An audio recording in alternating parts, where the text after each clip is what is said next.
ইলিশে পর্যন্ত পিঠ ঠেকাতে পারবি না। সর্বনাশ করেছে, এই যে সামনে পেছন দিকে একবারে ছেঁকে ধরেছে একদম। কি হবে এখন? গাছে উঠে পড়তে পারলে বাবাজিরা সহজে নাগাল পাবে না আর। হ্যাঁ, পালানোর পথ নেই, ধরা তোমায় দিতেই হবে আজ।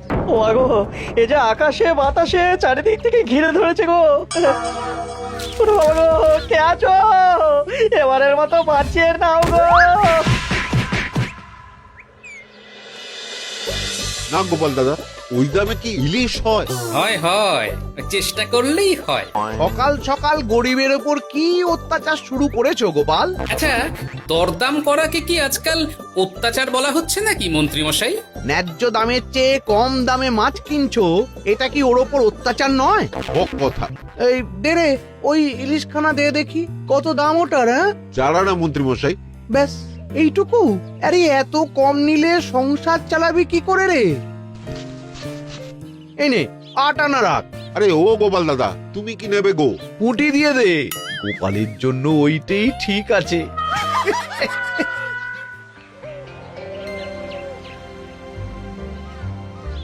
বাজার তো নয় যেন আগুন। দাও একটু জল দাও দেখি, খেয়ে প্রাণটা জুড়াই। পুঁটি মাছ কিনতেই এই অবস্থা, ইলিশ মাছ কিনতে বললে তবে কি করবে গো? ইস, ও মা গো, ইলিশের কথা শুনেই যে বিষম খেলে গো। এই জল খাও, জল খাও, জল খাও।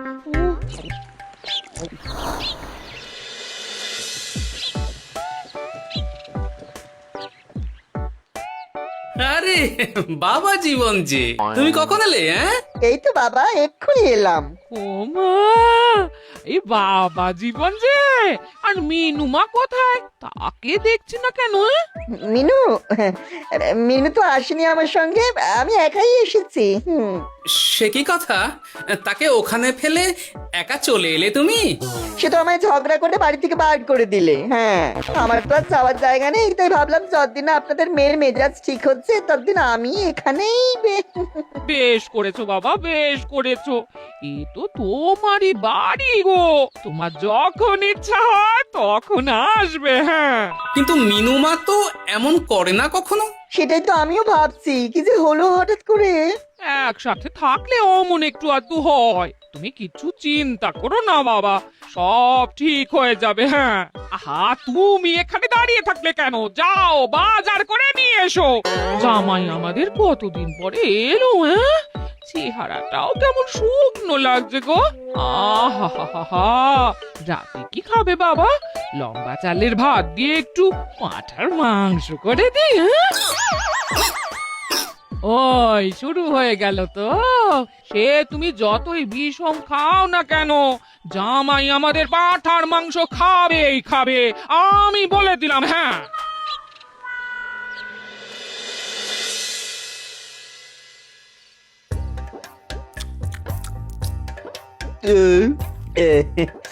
খাওয়াতে একটু বেশি হয়ে গেল। না না না, খান একশের মাংস কি আর এমন বেশি? বাবা বোধহয় অবাক হয়ে গেছেন আমার খাবার দেখে। হ্যাঁ, ছি ছি ছি ছি বাবা, এ আবার কি কথা? আগে বলো দেখি, কাল কি খাবে? আরে বাবা, আজকেরটা হজম হতে দাও আগে। তুমি চুপ করো না, আমি তো জিজ্ঞেস করছি ওকে। আসলে মা কি জানেন তো, অনেকদিন ইলিশ খাই না, তাই ভাবছিলাম কি। আমি বলি কি বাবা, আজই তো সবে গুরুপাক করলে, ইলিশটা না হয় কদিন পর হোক। একদম না, বাবা জীবন যখন মুখ ফুটে বলেছে তখন কালই ইলিশ হবে। হ্যাঁ,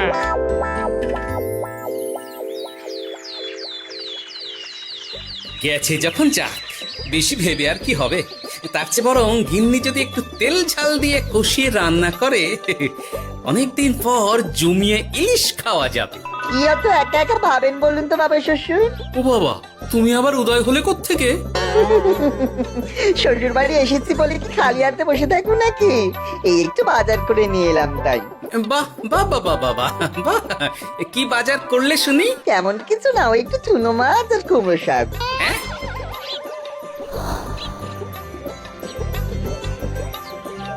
হ্যাঁ নয় হ্যাঁ, বয়সটা তো কম হচ্ছে না তোমার।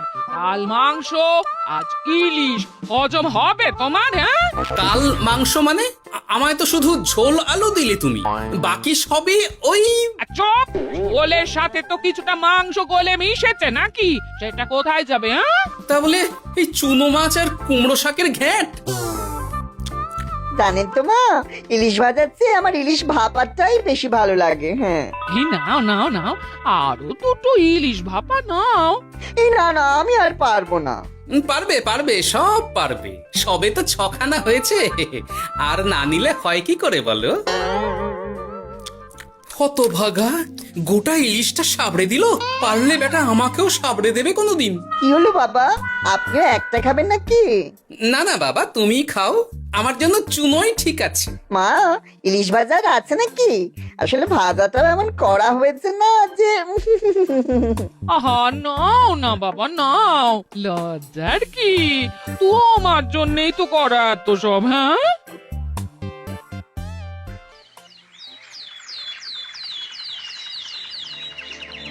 উফ, এই কতদিন পর একটু ভালো মন্দ খেয়ে গায়ে একটু গতি লেগেছে আবার। খিদেটা আরো বাড়াতে হবে। যত খিদে বাড়াবে তত পেট ভরবে, আর যত পেট ভরবে তত শরীর ফুলবে। এহ, চাপে চাপে মুখটা কেমন চুপসে গেছে কদিনেই। এই তো বলি, ওই হাঁড়ির মতো মুখটা দেখার জন্য অত সময় নিলে বাজারটাকে করবে শুনি? হ্যাঁ, তোমাদের চাপে আমার হাঁড়ি তো এবার ঘটি হয়ে যাবে। তাতে লাভ কই, ক্ষতি হবে না কিছু।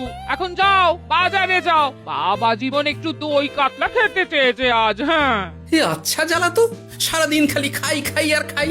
তোমারই তো জামাই, তোমার মতোই হয়েছে তাই। বোঝো ঠেলা।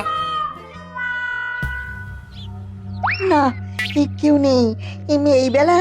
চুপি চুপি মাথাটা একটু ভিজিয়ে নিতে হবে ভালো করে। উফ, কি কুটকুটানি। রে বাপরে বাপ, গোপালের জামাইয়ের একই কীর্তি। দই খাবো দিয়ে চিনি। এই যে বাবা জীবন, তোমার চুলের একই দশা হয়েছে। হ্যাঁ, এই মাটি করেছে রে।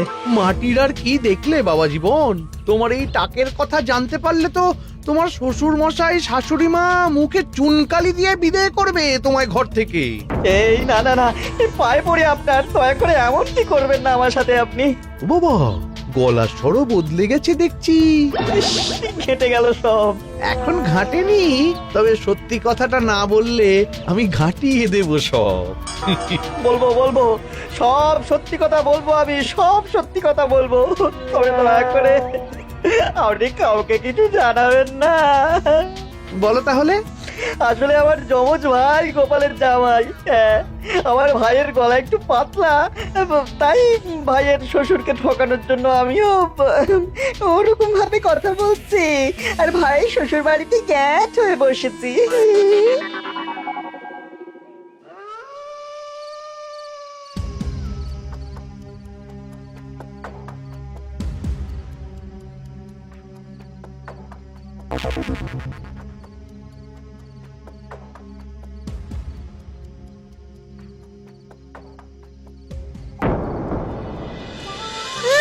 আজ গোপাল দাদুর বাড়িতে ভালোই খাওয়া হবে।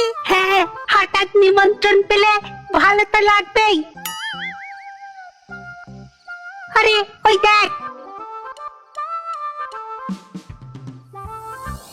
এই সময় মন্ত্রী মশাই কার সাথে কথা বলছেন বলতো? একবার যদি বুঝিয়ে সুঝিয়ে ওর ওই জমিখানা আর যা কিছু সম্পত্তি আছে এসব হাসিল করে নিতে পারিস, তাহলেই ব্যাস। আরে এ তো আমাদের জামাই বাবু। এ যদি সত্যি সম্ভব হয় মন্ত্রী মশাই, তাহলে অর্ধেক সম্পত্তি আমি আপনার পায়ের প্রণামী দেবো, হ্যাঁ, কথা দিচ্ছি। হুম, গোপাল বাবা, এবার তোমার কি দশা হয় খালি দেখো। এই কথাগুলো গোপাল দাদুকে এক্ষুনি বলতে হবে। চল।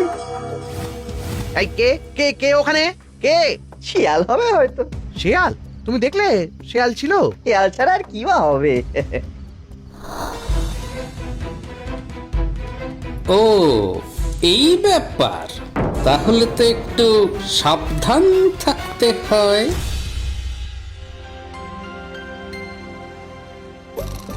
কি হে বাবা জীবন, আর কত ঘুমোবে? তুমি না বলেছিলে আমার চারা গাছের দেখভাল করবে? করব বাবা, নিশ্চয়ই করব। তবে গা হাত পাটা তো ম্যাচ ম্যাচ করছে না। ও আবার কি কথা গো? এই নাও নাও নাও, ডাবের জলটা খেয়ে নাও, বে ভালো লাগবে গো। সে না হয় নিচ্ছি, তবে গা হাত পাটা কাউকে একটু টেপাটেপি করিয়ে নিলে ভালো হতো। গিন্নি আমি চলি বুঝলে, এরপর বাজারে গেলে রাজবাড়ি যেতে আমার দেরি হয়ে যাবে। ও সব পরে হবে, দেখছো না জামাই বাবা জীবন কেমন ব্যথায় কষ্ট পাচ্ছে। হ্যাঁ? তুমি বরং একটা লোক ডেকে দাও, বাবা জীবনকে একটু হাত পা টিপে দিক। হ্যাঁ, আরে এখন আমি কোথায় লোক খুঁজতে যাব? খোঁজাখুঁজির কি আছে বাবা, আপনি যদি একটু মানে আর কি বলতেনই তো। আমি আমি কি? হ্যাঁ তা কি বলতে চাইছোটা কি বলো তো? ওহ, তুমিও না সত্যি, সব কথা কি মুখে বলে দিতে হয় গো? আর বুঝতে পারো তো কিছু? বাবা জীবন বলছে তুমি থাকতে অন্য লোকের কি দরকার আছে? তুমি তোর হাত পা টিপে দিতে পারো নাকি? আমি আমি আমি শ্বশুর হয়ে জামাইয়ের গা হাত পা টিপে দেবো? এতে লজ্জা পাওয়ার কি আছে বাবা? জামাই যদি শ্বশুরের সেবা করতে পারে, তাহলে শ্বশুর কেন জামাই সেবা করতে পারবে না? ঠিক কথা। দাঁড়াও দাঁড়াও, আমি ঘর থেকে তেল এনে দিচ্ছি, তুমি ভালো করে জামাই বাবা জীবনকে একটু মালিশ করে দাও তো, বরং আরাম হবে। হ্যাঁ হ্যাঁ হ্যাঁ, আমি তেল এনে দিচ্ছি। খুব ভালো হচ্ছে বাবা। এই করে যান, একদম থামবেন না, করে যান। হতভাগা, আমার জান কয়লা করে উনি আরামে ঝিমোচ্ছেন, দিতে হয় এক। এ কি জামাইয়ের মাথার এ কি অবস্থা? এ কি কাণ্ড! এ তো জামাই নয়, জামাইয়ের মতো দেখতে অন্য কেউ। কি হলো বাবা, থামলেন কেন? ব্যস্ত করছিলেন, করে যান। দিন সে এমন সুখ পাইনি। কি কি উহু, করে যান। সেই তো বাবা, তোমায় আরাম দেব না তো কাকে দেব বলো? তুমি আমাদের একটা মাত্র জামাই বলে কথা। না, গিন্নিকে এখনই কিছু বলা যাবে না। যা করতে হবে খুব সাবধানে করতে হবে, না হলেই পাখি ফুরুত হয়ে যাবে।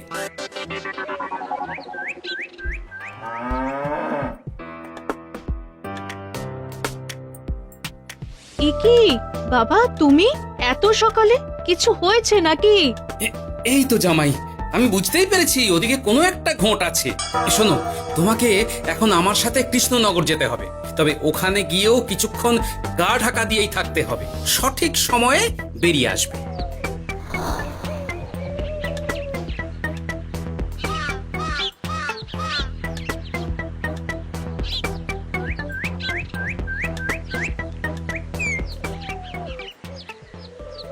এখন দিব্যি বল পাচ্ছি শরীরে। বাবা শ্বশুর কালকে আমি সুন্দর মালিশ করলেন যে সব ব্যথা একবার ফুরুত করে উড়ে গেছে। আজ তো অনেক বেলা অবধি ঘুমিয়েছি। কি গো গিন্নি, কি এত গল্প করছো বাবা জীবনের সাথে? গল্প আর কি, এই আপনার কথাই হচ্ছিল। কাকবরে আপনি কোথায় গিয়েছিলেন? ওই একটু পুরনো বন্ধুর সাথে দেখা করে এলাম। তা কি নিয়ে কথা হচ্ছিল শুনি? বেশ, তোমরা কথা বলো দেখি, এখন আমি যাই, অনেক কাজ পড়ে আছে যে ঘরে। আসলে আমি ভাবছিলাম কি বাবা, আপনার তো বয়স হচ্ছে, তাই আপনি যদি এই সম্পত্তির ভাগটা আমায় দিয়ে দিতেন তাহলে আর কি, মানে বলতেন তো সব। ও বাবা, ওই দিকেও নজর পড়েছে দেখছি। কি হলো বাবা, কি ভাবছেন? না না, বলো বলো, তোমার কথাই শুনছি আমি।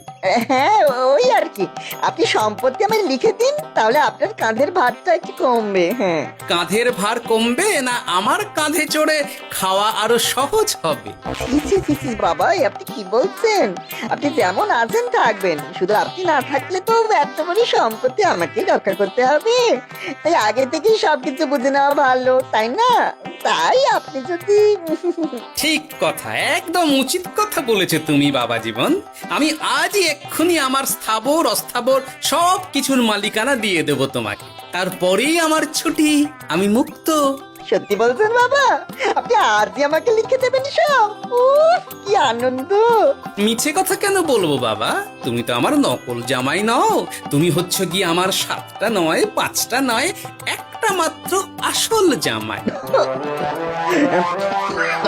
কি হলো বাবা, নকল জামাইয়ের কথা শুনে বিষম খেলে নাকি? না না না বাবা, আমি একদম ঠিক আছি। হ্যাঁ হ্যাঁ, ঠিক তো তোমাকে থাকতেই হবে।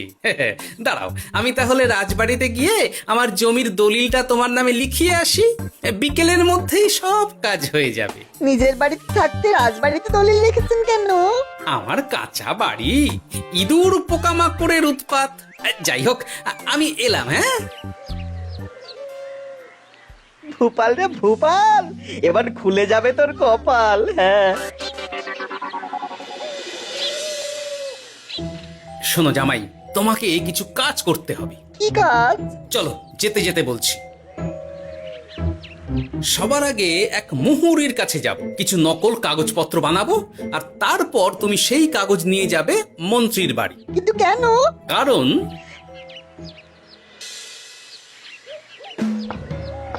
মন্ত্রী মশাই বাড়ি আছেন নাকি? এই দেখুন কি এনেছি আপনার জন্য। এই সময়ে কি ব্যাপার? আর তুমি সরু গলায় কথা বলছো কেন? বলা তো যায় না, কি কান পেতে কি শুনছেন? যাই হোক, এই দেখুন কাজ হয়ে গেছে। কি এসব? বাবা শ্বশুরের সম্পত্তির কাগজ। বেশি কিছু করতে হয়নি, একটু মাপ চাইতেই লিখে দিলেন সব। তুই করেছ কি? গোপাল এত সহজে লিখে দিল সব? এই নিয়ে নিজের চোখে দেখুন না। সাব্বাস ভূপাল, সাব্বাস। এতদিনে বেটা গোপালকে বাগে পেয়েছি। কিন্তু সম্পত্তিটা তো আমার ভাইয়ের নামে লিখে নিলাম, আমার ভাইয়ের থেকে আমার নামে কিভাবে হবে? সেসব আমি সামলে নেব। আগে তো গোপালকে ঘর ছাড়া করি। এক্ষুনি চলো আমার সাথে তার বাড়ি, আজই বেটাকে পথে নামিয়ে ছাড়বো। চলুন।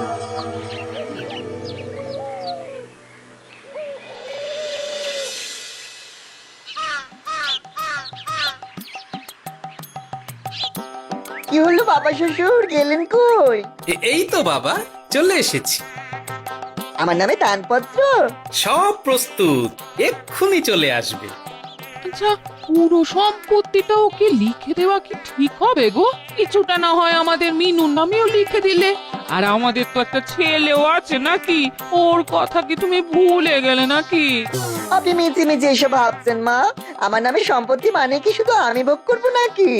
আমি তো এসব করছি যাতে শুধু দেখভাল করতে পারি, তাই। তবে মিছি মিছি চিন্তা করো না গিন্নি, জামাই আমাদের বুঝদার ছেলে, একা হাতে সব বুঝে নেবে। তুমি যখন বলছো তবে তাই হোক। এত কিছু করলাম, এই আনন্দে তুমি তোমার শাশুড়ি মাকে একটা প্রণাম করে নাও দেখি। নিশ্চয় নিশ্চয়, সে তো করতেই হবে।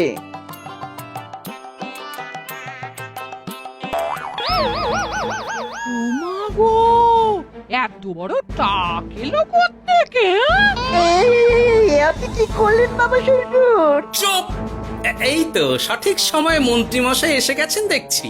আসতে তো হতোই গোপাল, সম্পত্তি লিখে দিয়ে তুমি এখন বাড়ি ছাড়তে চাইছো না, তা তো হবে না। তোমার জামাই আমার কাছে নালিশ করেছে। আমি আসল মন্ত্রী মশাই, ওই দেখুন আপনার পেয়ারের নকল জামাই। হ্যাঁ, এই ছেড়েছে আসল নকল একসাথে। ভাই তুই? অবাক হলে বাবা জীবন? এ কি, এটা আমাদের জামাই হলে ওটাকে? আমি আপনাদের আসল জামাই শাশুড়ি মা। ও আমার যমজ ভাই ভূপাল। চুরি করার অপরাধে বছর 10 আগে আমাদের গা থেকে তাড়িয়ে দিয়েছিল ওকে। লজ্জাতে সে কথা আমি বিয়ের সময় জানাতে পারিনি আপনাদের। আমি আজ ভোরেই মিনুর বাড়ি গিয়ে জানতে পেরেছি সব। তার আগেই যদিও এই বেটাকে আমি ধরে ফেলেছিলাম, কিন্তু হাতে নাতে প্রমাণ না পেলে তো তুমি বিশ্বাস করবে না আমার কথা, তাই এত সব কাণ্ড। দাদা কদিন আগে বাড়ি ফিরে আমার ভাইকে সম্পত্তি দাবি করছিল। সেই নিয়ে আমাদের মধ্যে গোলমাল হয় তো। আর তখনই বেটা নকল জামাই সেজে হাজির হয় আমাদের এখানে, সাথে জোটে মন্ত্রী মশাই। কি বলছো? কি এসব? আমি তো কিছুই বুঝতে পারছি না। না বোঝার তো কিছু নেই মন্ত্রী মশাই, নকল জামাইকে দিয়ে আসল দলিল হাতিয়ে নেওয়াও তো আপনারই পরিকল্পনা ছিল। এখন ধরা পড়ে গেছেন বলে বুঝতে কষ্ট হচ্ছে বুঝি? মুখ সামলে কথা বলো গোপাল। তোমার কাছে কি প্রমাণ আছে যে আমি ওকে সম্পত্তির দলিল নিতে পাঠিয়েছিলাম? প্রমাণ আমরা আমরাই সেদিন ঝোপের আড়াল থেকে দেখেছিলাম সব। তুমি কাকুটাকে বলছো গোপাল দাদুর সম্পত্তি হাসিল করে নিতে। আর ওই কাকুটাও বলেছিল সম্পত্তি পেলে তার অর্ধেক ভাগ তোমাকে দেবে। ভুল হয়ে গেছে গোপাল, তুমি আমায় ক্ষমা করে দাও গোপাল। এসব কথা মহারাজের কানে উঠলে রক্ষে থাকবে না আর আমার। ভুল যখন করেছেন তখন সাজা তো আপনাকে পেতেই হবে। এরকম করে না গোপাল, লক্ষ্মী গোপাল, সোনা গোপাল আমার। আমি আমি আমি তোমায় পদ্মার ইলিশ মাছ খাওয়াবো। হ্যাঁ, দয়া করে তুমি মহারাজকে কিছু বলো না। পদ্মার ইলিশ? বলো নকল জামাইকে খাইয়েই তো শেষ হয়ে গেছে সব। বলি আসল জামাইকে কি খাওয়াবে ভেবে দেখেছো? পদ্মার ইলিশ এলে সেই ইলিশ খাবে আমাদের আসল জামাই। কি বলো নেপাল বাবা জীবন? যেমন আপনাদের ইচ্ছে মা। না, নেপাল ভোপালের জ্বালায় ওই চুনোই লেখা আছে আমার কপালে।